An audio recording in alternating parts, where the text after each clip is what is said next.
Hey, it's Zane here, and thank you for joining me today.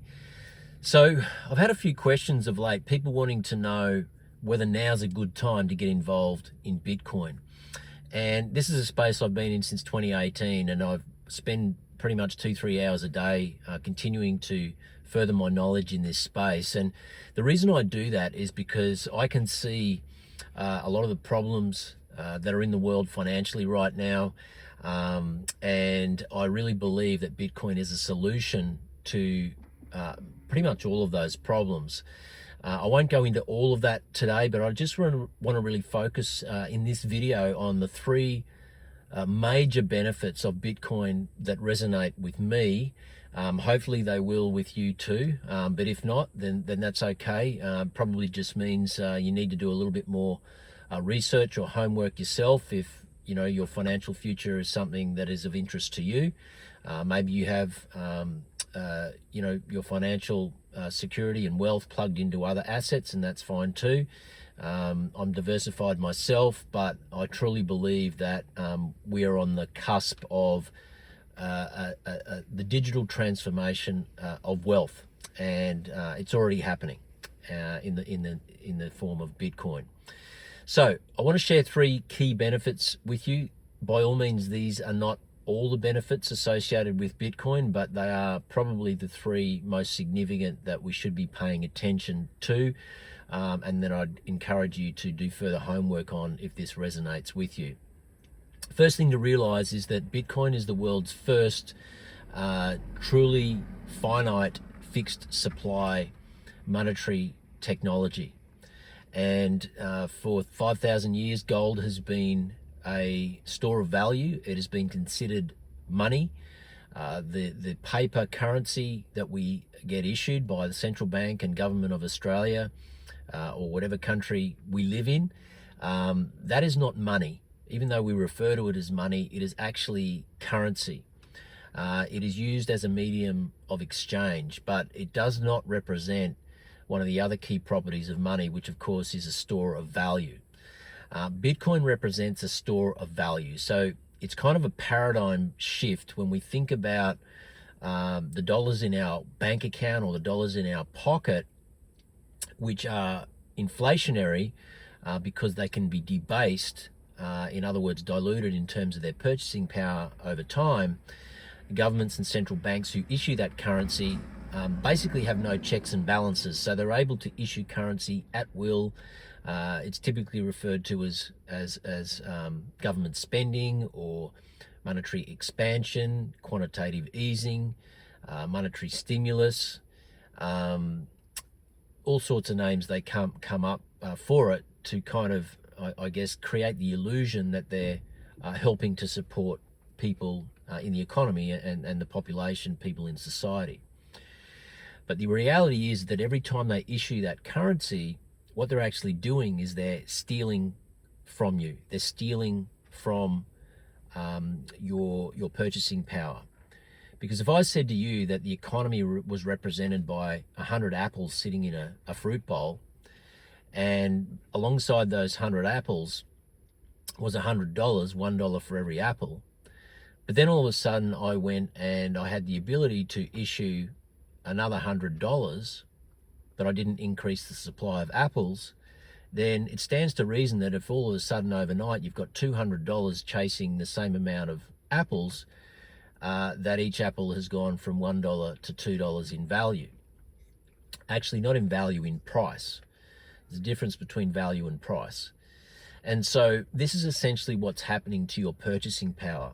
When you go and you exchange your time and energy, intellectual knowledge, output, labor, for this thing called dollars, this thing called currency, you have no say as to how much extra currency is going to be injected into the marketplace, thereby diluting the value of your earnings.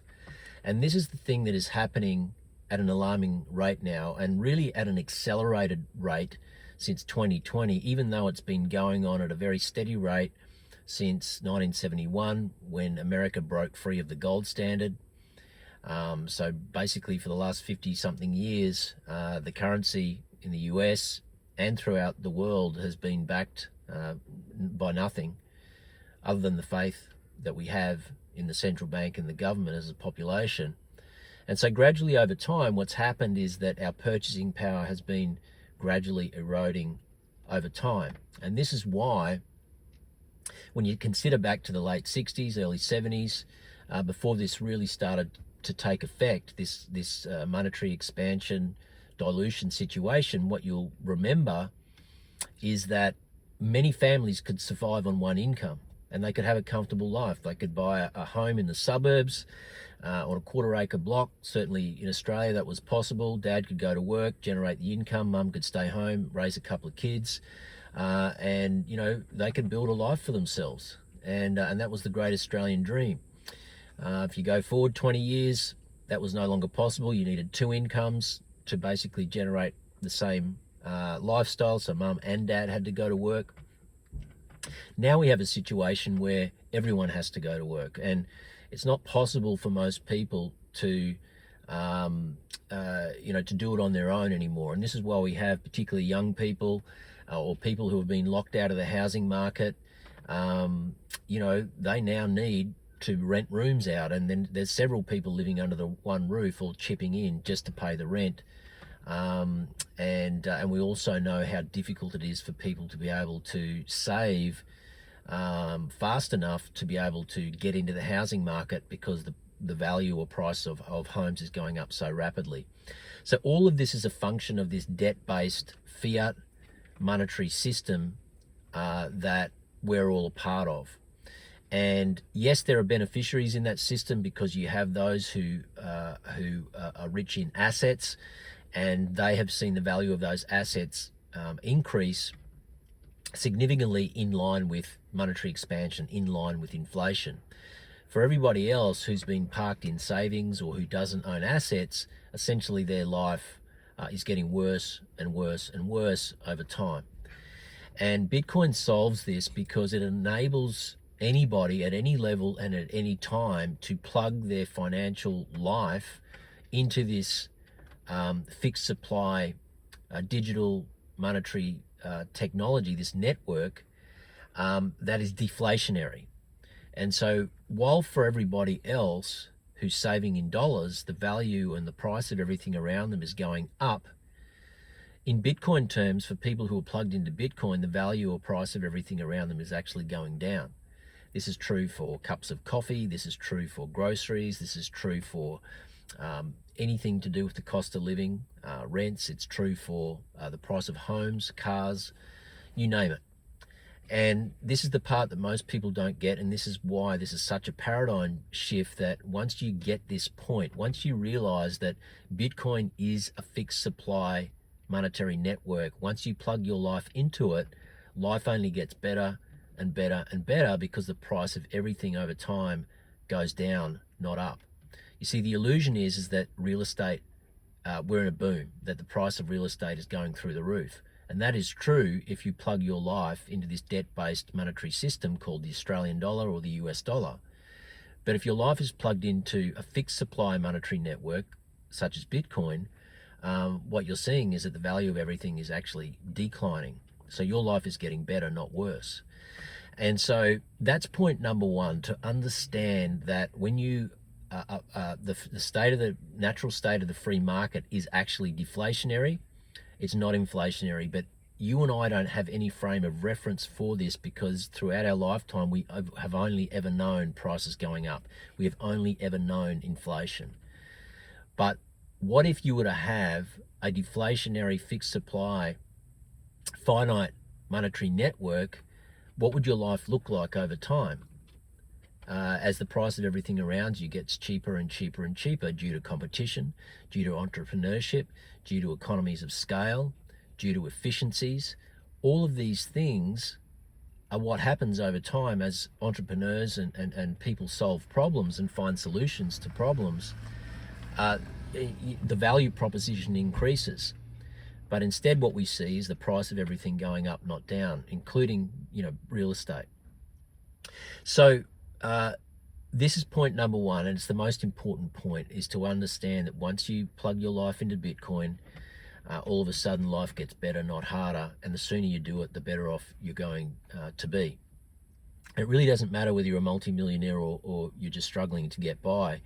You can choose to participate at any level. You don't need to buy one whole Bitcoin, which is about 100,000 US dollars right now. You can plug in at any level. You can spend $1,000, $500, 5,000, 50,000, 500,000, 5 million, whatever it is, based on your conviction in this technology. You can choose what level you want to play at, because Bitcoin is highly divisible, highly fractional, because there is 100 million units known as Satoshis per Bitcoin. So that's the long-winded point one. I'm going to quickly go into point 2 and 3, so this video doesn't go for a long time. But point 2 is to realize that with Bitcoin, one of the major benefits is that you escape the fractional reserve banking system. When you and I go and deposit our money into a bank account, we are under the illusion that our funds are always there, stored in the bank, safely for us to go and collect at any given time. But the truth is, it's not there. And fractional reserve banking allows the financial institutions to loan out upwards of 10 times the amount of currency reserves that they have from customer deposits.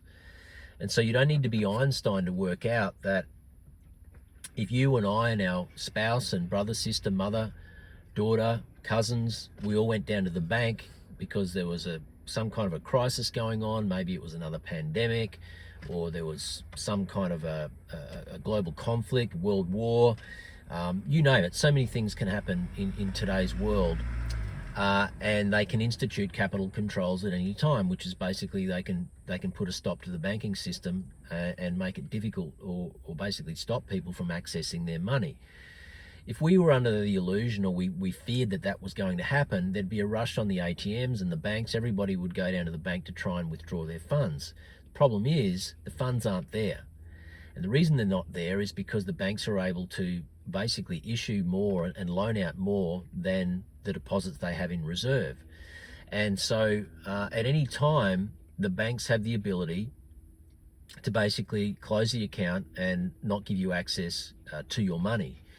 And, in a situation where everybody goes to try and access their money and the banking system shuts down, essentially it's known as a bail-in. It's essentially when a bank has the inability to honor its customer deposits, and the whole system just shuts down. And it has happened before. It's happened in Cyprus. It's happened in Lebanon. It's happened before throughout history, where the banking system basically seizes up because they're issuing more loans than they have money in deposits, because of this debt-based system that we're a part of.